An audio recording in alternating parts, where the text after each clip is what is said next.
So we've got the fuel pressure regulator in and down into the return lanes, which are down there. We've got the power steering pump for the Vauxhall Astra pump mounted in. That should be roughly where it lives, so that should be fine. We've got the brake booster master back in, and some mock-up lines came off just to make sure everything will go where I want it to go.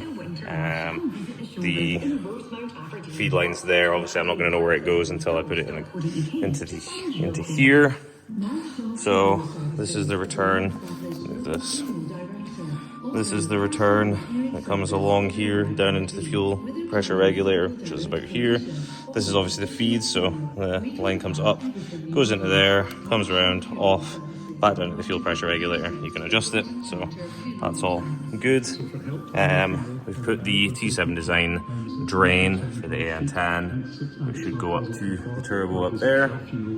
So nice route for that. And we've got the AN10 feed lines. I kind of wish I went for AN6. The turbo has AN6 lines on it, so I would have been way better going for an AN6 here. I don't think they make an AN6 one though. If they do, then I'll rebuy them. If not, then I do have these, which convert them to AN6, but it looks very ugly and I'm not entirely impressed with how it kind of comes out. So, or I could do an AN6 to AN10 up there and then just run actual AN10 lines instead of AN6. So yeah, I'm not entirely sure which route I'm going to go with that yet, but we will soon find out. So steering rack came back, purple tag, looking good. Just installed it. Obviously for the K20 swap you've got to put these bolts. Normally they're reversed, that comes out to the top. Just flip them around, shave this off. Obviously I've had this sent away, so I've already welded and reinforced what needed to be done. Brand new purple tag, and that's an E36. It's actually an E90 shaft for an E46 size. That's because we use subframe spacers, so the difference in the height in the 46 and the 36 is fine. But the rev shift engine mounts, they're 95A, and then obviously E90 inners, and they'll attach to E36, which work perfectly for 70mm extended Brisbane lock arms. Making good progress on the engine. Done some drains, figuring out where my water pipes are going to live, and then this feed will take off of there we go, that sensor there. Okay, so we've made a fair bit of progress since I last recorded. The arms are back on, subframe is in, the rack is on, and so is the steering arm. The main thing you might notice is the engine is in. This is just for test and fitting, just to see how much clearance we've got down here. As you can see, there's not a whole bunch. You have to make a little ding in the subframe there. Just a little ball peen hammer. It's not overly complex. It's tight, but there's clearance. Those mounts shouldn't move anyway, so I'm not overly worried. But yeah, gearbox is on. Again, the gearbox will need to come off again. There's the big PMC there. Plenty of clearance in the tunnel.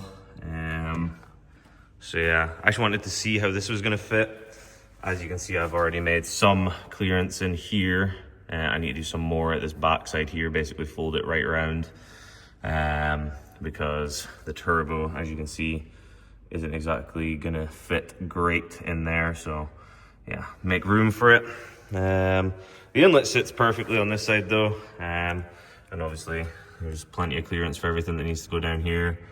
That's obviously the fuel rail comes here. That's the fuel line that comes up there. So then it'll probably just cut into about there, to be fair, when the 90 comes off.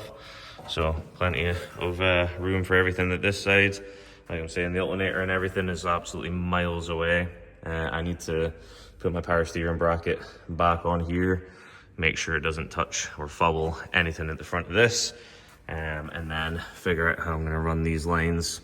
Obviously I've done it before, similar kind of idea again, but obviously I didn't have my power steering pump here to begin with. It was in the car, so I need to account for that, obviously.